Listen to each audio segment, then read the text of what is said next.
Hello everyone, welcome to my channel Chemistry is Fun. Today I will be uploading a video which is related to IIT JEE Advanced Preparation. In this topic, this will be my first video. But subsequently, I will be continuously posting topics which will be related to IIT JEE Advanced Preparations. I will explain the concepts. I will also try to solve the numericals which earlier came in IIT papers. So please subscribe to my channel so that you can get the notification whenever this type of video is uploaded. Now let us start. Today I'll be taking the topic atomic structure. In atomic structure there are many subtopics. Today I will be basically dealing with Bohr model. Now see, as per the concept of Bohr model, he postulated that in the center of the atom, exactly in the center, there is a dense positive nucleus around which the electrons are revolving. He postulated that the electrons are revolving in orbits. Okay. Now let us see one or two important points regarding the electrons. If we see the mass of an electron in AMU scale, atomic mass units, in AMU scale, the mass of electron is 1 by 1837 AMU. This is in AMU scale. But in CGS units, we can find that 1 AMU is equal to 1.66 into 10 to the power minus 24 grams.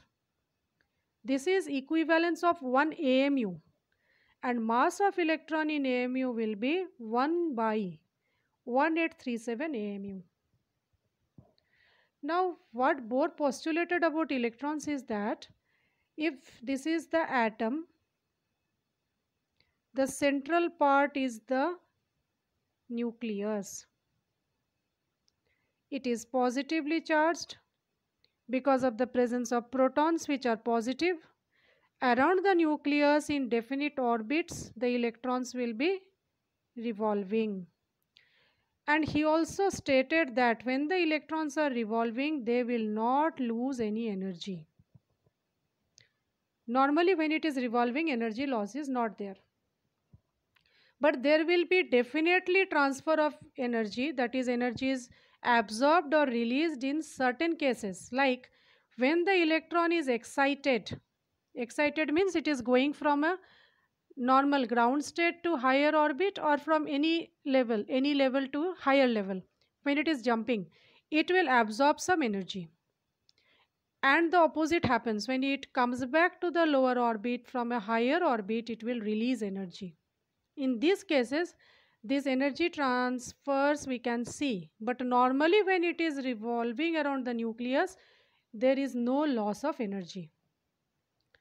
And he also quantized, that is, quantized the orbitals in the sense he said that the angular momentum of an electron when it is revolving in any orbit must be an integral multiple of h by 2 pi.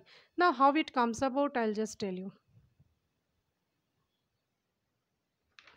See, if this is the radius in which the electron is revolving, this is the electron, okay.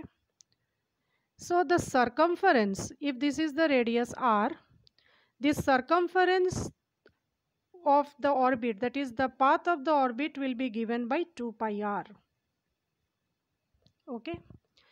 So 2 pi r will be the circumference using the formula. Now he gave the dual nature, duality, that is particle nature as well as wave nature. So if we consider the wave nature, then there should be some integral number of wavelengths which will fit into this area, that is not area, in this circumference, like this, okay. Some integral number of wavelengths must fit here. So we can call it as n lambda. We can represent it by n lambda. That is, in this orbit, n number of wavelengths should fit. This is in conformation with the dual nature. So we get 2 pi r is equal to n lambda. But lambda can be stated as h by p, where h is Planck's constant. So it becomes equal to n h by p. So p is also equal to m into v, mass into velocity. We all know that. So this becomes equal to n h by mv. Now if we equate these two equations, that is 2 pi r and nh by mv, we will just shift the positions. From here we get that if mv is shifted, we get that mvr is equal to nh by 2 pi. So from here, this equation, this is very important, you will get it in many books.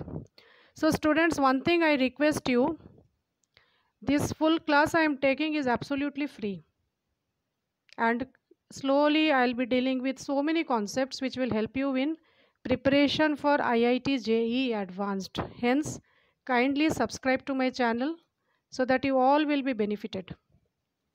So this we see we get this formula MVR is equal to NH by 2 pi, which means that the product of MVR should be an integral multiple. N is any integer. If this holds good, then only that particular radius, that is the energy shell of that particular radius, is possible. This is quantization, and this gives stability to the atom. This is as per Bohr's concept. So once again I come back to this point, the angular momentum of an electron in an orbit must be an integral multiple of h by 2 pi, which we have just shown here. That you see MVR is equal to nh by 2 pi, we can deduce easily. Here n is any integer. N can take any integral value. In this respect, we see that there are certain other formulas which will be very handy in dealing with the numericals which are very commonly asked in the examination. If you want to find the radius of the orbit, the formula which we use is n square h square by 4 pi square m z square. For the nth orbit of hydrogen atom, Rn, radius will be represented by Rn, that can be given as Rn is equal to R1 n square, where R1 is h square divided by 4 pi square m z square. This is radius for the first orbit, R1. If you multiply it by n square, we get Rn, radius of the nth orbit. If we want to explain the energy, the formula is E equal to minus 2 pi square z square e to the power 4 m by n square h square. Now here z is the atomic number. In case of hydrogen, whenever we do, we have to take it as 1. It's the atomic number of the element we are calculating. M is the mass. E is the charge of the electron. ESU units. For electron, the value will be 4.8 into 10 to the power minus 10. When we solve some numerical, we will look into it. For the hydrogen atom, which is having 1 electron in the first orbit, energy will be given by minus 2 pi square z square e to the power 4 m by h square, because here this n square value becomes 1. It is in the first orbit. N is the value for the orbit. It's the orbit number. So putting all the values, you can calculate the energy. Now if you want to find out the velocity of any electron, if it is for hydrogen atom, we are all dealing with those cases which is a single electron case. If the electron is in the first orbit, we represent the velocity by v1. That is given by 2 pi z square by h. And if it is in nth orbit, it's possible when after absorbing energy, the electron can shift to nth orbit also. then Vn will be given by V1, that is the velocity of the first orbit, divided by n. Now these formulae we can use in solving certain questions. Now see, let us have some fun with some questions now. Let's say there is an electron in the first Bohr orbit of hydrogen. We have to calculate its energy. So we can get started. We all know the formula. Energy E, we can write it as E1 because we are doing for first orbit. So E1 is equal to minus 2 pi square e to the power 4 m by 8 square. Now when we put all the values, what we get? We get it as equal to, see, minus 2. We know that value for pi is 3.14. So we write it as 3.14 whole square into E.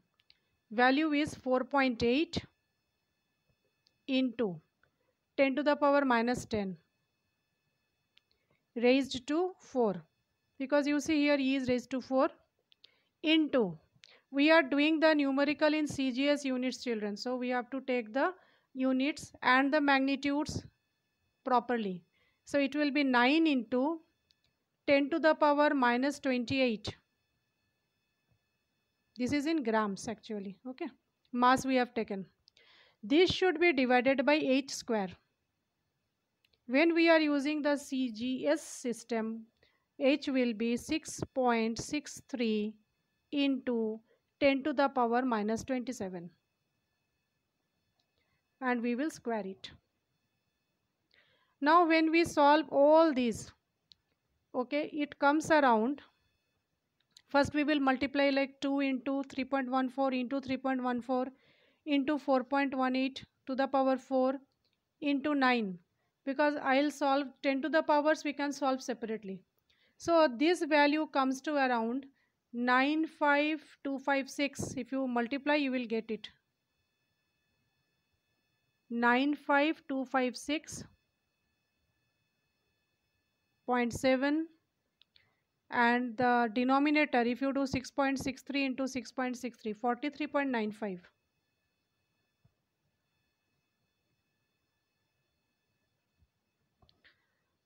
Okay. And if we 10 to the powers, if you calculate fully, you get 10 to the power minus 14. Because here you see 10 to the power minus 10 to the power 4, so it will become minus 40 and minus 28, minus 68, and this minus 27 into 2 will become minus 54, which will shifted up, becomes plus 54. So on equating, we get minus 10 to the power minus 14. When we divide it, this value comes to around minus 2167.38 into 10 to the power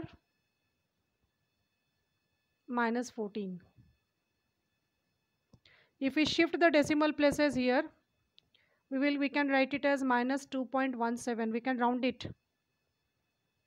Minus 2.17 into 10 to the power minus 11. We are doing it in CGS, so the unit will be arg. So we calculated the energy. This is the energy when the electron is in the first Bohr orbit of the hydrogen. So it's a very basic, very good question. So it is solved successfully. Next we look at another important question. This is also a basic one. In the next subsequent videos, we'll go to some other higher levels. Here what we have to do, we have to calculate velocity of the electron. Here also same story about electron. You have to calculate velocity of the electron. It is also present in first Bohr orbit. Same hydrogen. Here we calculate the velocity. So we use this formula, as you all know. V equal to 2 pi E square divided by H. Substituting the values, what we get? 2 into 3.14 into 4.8 into 10 to the power minus 10. This we have to square it, you see in the formula. And this full thing we divide by h. So it is 6.63 into 10 to the power minus 27. On calculating, this is, I know children, you are all will be able to do it. On multiplying this 2 into 3.14 into 4.8 whole square, what we will be getting? We will get around 21.82 into 10 to the power 7. So we can also write it as 2.18 into 10 to the power 8. So it will be in centimeter second. We are all calculating in CGS unit. So we arrive at this value. So thank you all very much for being with me throughout this video, and please subscribe to my channel so that you can stay updated with the latest videos whatever I upload. Thank you.